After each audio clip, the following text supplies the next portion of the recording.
but also got the year in amongst that. And then he told me what my grandmother's name was, when she died, and what her nickname for me was. At that point, I started to pay this child a little bit more attention than I had been. We got in here, and immediately he pointed into the back corner, said, "That's Annie, she's very upset. Why is she upset?" And I was like, "I don't know, you'll need to ask her." But then his eyes sort of widened, and I've never seen a kid's eyes get so wide, because he said, "She's getting up. She's standing right behind you." And I was like, "Okay." He says she does this a lot. It's why whenever you're down here and you feel tingling on the back of your neck, that's what it is. And I was like, right, okay. Apparently she follows me because she likes to see what kind of groups I bring down here. She likes to make sure you're all behaving yourselves. So behave yourselves, because I don't know what she's going to do if someday somebody misbehaves. And, well, I'm going to head down that way. And if there's an old lady following me, that's fine. She's allowed to be there. But I don't need to know that she's there, all right, folks?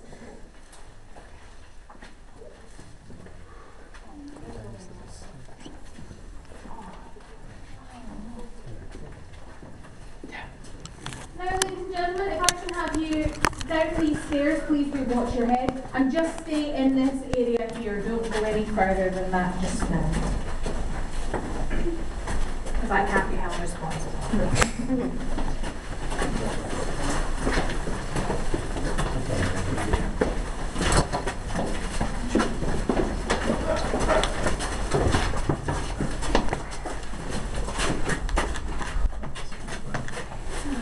As you get down the stairs, you take a wee look up at the ceiling, because what you're going to see there is a window. It's a window that's actually embedded into the pavement, and it's, well, you can see people walking over the top of you from time to time.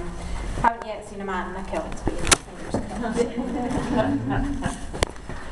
I once had to explain that joke to a very proper gentleman on my tour, who was around the time of the US election and hadn't taken kindly to my President Trump jokes. But we came in here and I'd said that joke, and he looked at me and he said, I don't understand it. And I said, well, in Scotland, to say you're a true Scotsman, you don't wear underwear under your kilt. And he looked at me and he went, why on earth would you want to see that? And I've never felt like such a pervert in all my life, ladies and gentlemen. Now, occasionally you're going to hear, it's not a loud bang, it's just a bit of a bang. If it's coming from this area, it is because somebody knows that we're down here, that's been on one of these tours, knows where that window is, and occasionally just likes to thump their foot on it, so please do not be alarmed if that happens in this area. If it happens anywhere else, be alarmed, because I don't know what's causing it. But on Nidri's Wind, when it was Nidri's Wind, when it wasn't encased like this, there were gambling dens, there were prostitute rings, you name some kind of debauchery, it was happening here. That's the reason they wanted to hide it. What they didn't realise in hiding it was they were creating soundproof spaces for things to continue even more underground than they already were. In 1738, there was a law passed in Edinburgh, in fact all over Scotland, that said the pursuit of a witch is now illegal because there is no such thing as witches. But I'm sure you know as well as I do that you cannot kill a thought. If somebody believes in something, you cannot kill that. They couldn't kill the idea that people were witches. They could remove the monetary incentive for torturing women for thinking them witches, but you cannot remove the thought that that's what they are. And so the church got involved, as it tends to do, and it was able to carry out investigations into these women. They were not calling them witches, though, they were calling them demon-possessed, but it was the same thing. And they would take them down into this area because it is soundproofed. We kind of ruined that when we cut that place out to put the window in there, but apart from that, it's soundproof. And the most famous case that happened after the law was passed to say that witches don't exist anymore was of the Balfour family. The Balfour family came from Orkney. They were taken down into these vaults, Mrs. Balfour suspended from that very ceiling by her wrists and by her ankles. And she was tortured, and she didn't confess to being a witch. They tortured her husband by putting a starving rat on his stomach and bolting a cage over it, and then heating the cage up so the rat thought that it was on fire and it escaped. He didn't say that she was a witch. They then tortured the children, a 7-year-old boy and a 5-year-old girl. 7-year-old boy was given the boot. If you've not heard of the boot, it's a very weird thing. It keeps your leg at kind of that angle, although you are standing whilst it's happening, so you have to crouch with the other leg. Goes from the tip of your toe to about your mid-thigh. Metal thing, very uncomfortable. Would have been excruciatingly painful for a 7-year-old, just that. But it had gaps where you hammered in wooden dowels.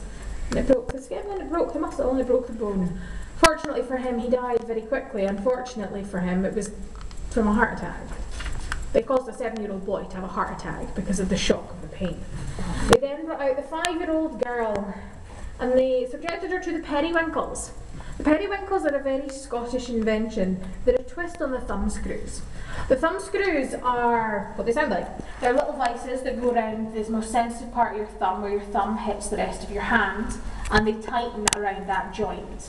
The periwinkles have all that, and a spike that goes down the back of your fingernail.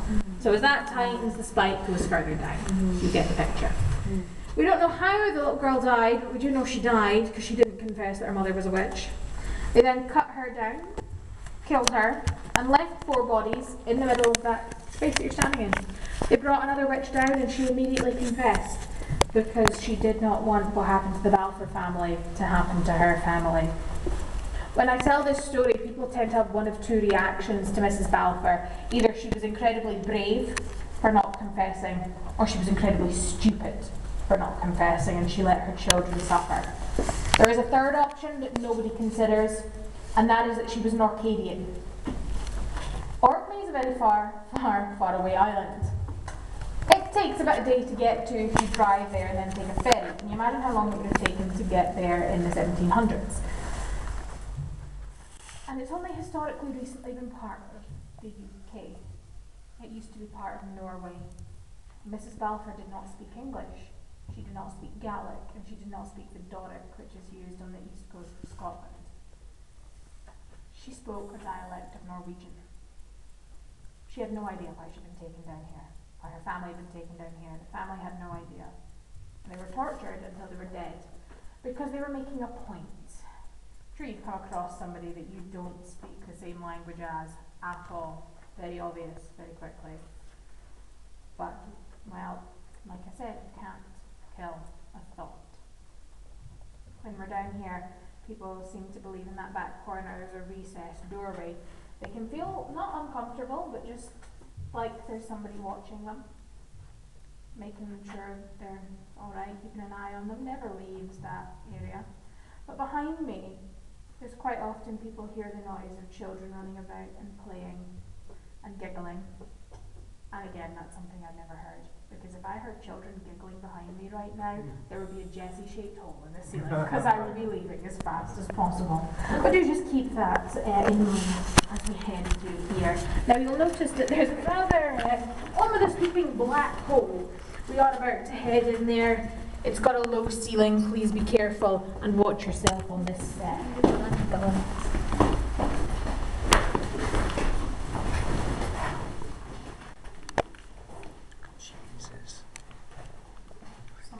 Torch makes them look creepier.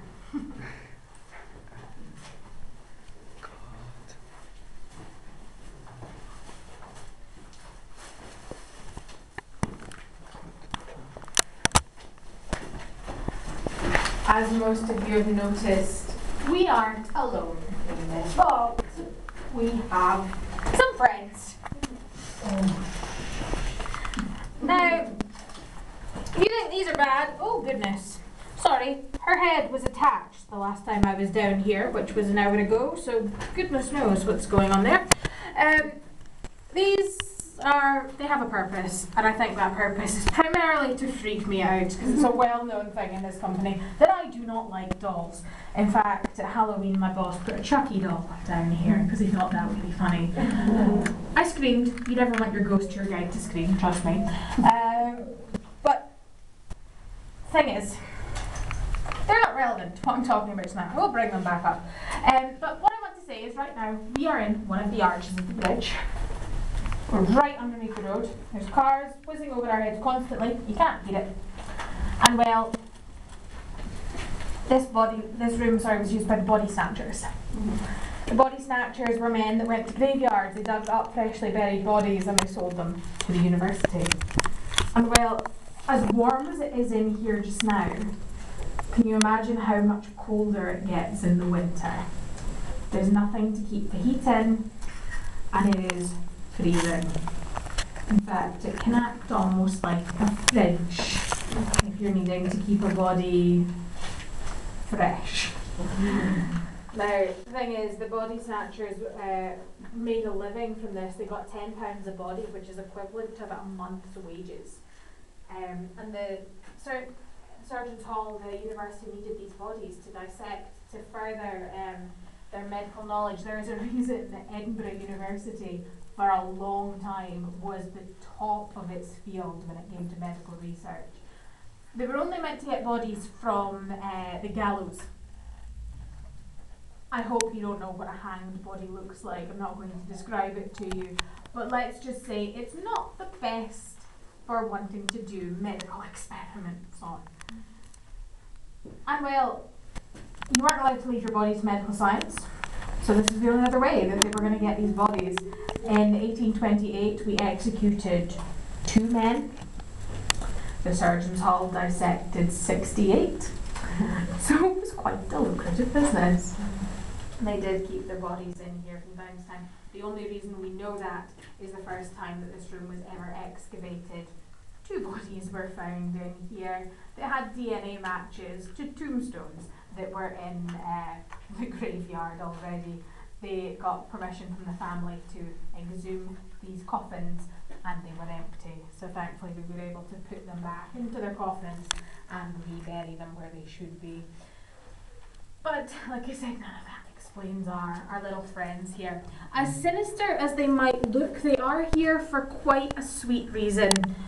They are here for the Balfour children, because people believe that the Balfour children are still here. And if you're a child, can you imagine anything worse than this being where you have to spend your eternal resting place? These dolls are here. None of them, I must stress, were broken when they were put down here. So it does freak me out a little bit when they do get broken. So I'm not going to dwell on that too much. The Balfour children, like I said, people hear them playing, giggling, but in this room, women especially can feel like from their knees down, it's very, very cold. They can feel like their clothes are being tugged, like their hands are being taken.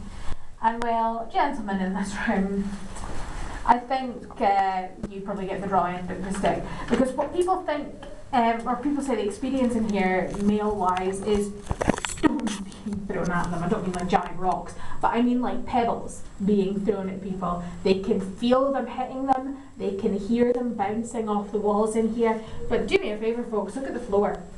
There are no loose pebbles down here for you to pick up and throw at people to make that kind of sound. And well, I'm sure you would see somebody, an actual person we hired, hiding in the shadows to throw things at you. Now, after telling you all that, and the fact that whenever I'm in here, my legs from the knees down always feel very cold, I don't want to stay in this room too much longer. If you want to come up and have a look at the dolls or take some pictures of them, you are very weird and very welcome to do so. If not, if you can just go out into that wee space that we were just in, just so that I can make sure I've got everybody out of this room.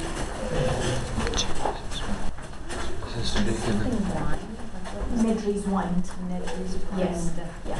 It was like a street. It was just a street, like the little closes that come off the mile now, but it is completely, as you can see, completely bare now. It's just like quite free for like. Yes, because they're covered. Oh man, my leg feels weird. it was My leg is feeling weird. corners because they were meant to fill the ground to the ceiling with rubble, and they didn't. So, and they shouldn't, right? No. Okay, ladies and gentlemen, our time together has rather rapidly drawn to a close, so you're going to have to try and not miss me too much, all right, folks? Now, if I can just squeeze you this, thank you. If you haven't been able to get a picture of anything down here that you want to, I'm not chasing you out, you are more than welcome to do so.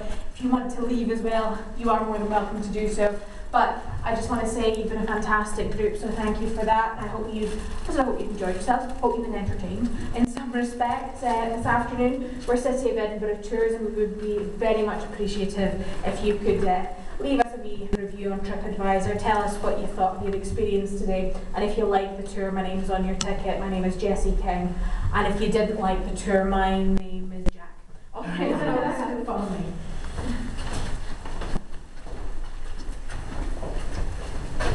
Oh, it's cold here. I can feel cold but here. Yeah, no, it's cold though. Eh? Oh, it's cold. It's not cold at all. No, I'm not. It's just like a cold air. I know, because it's cold. It's not. I'm gonna come back down here again. It's not that freaky. Maybe.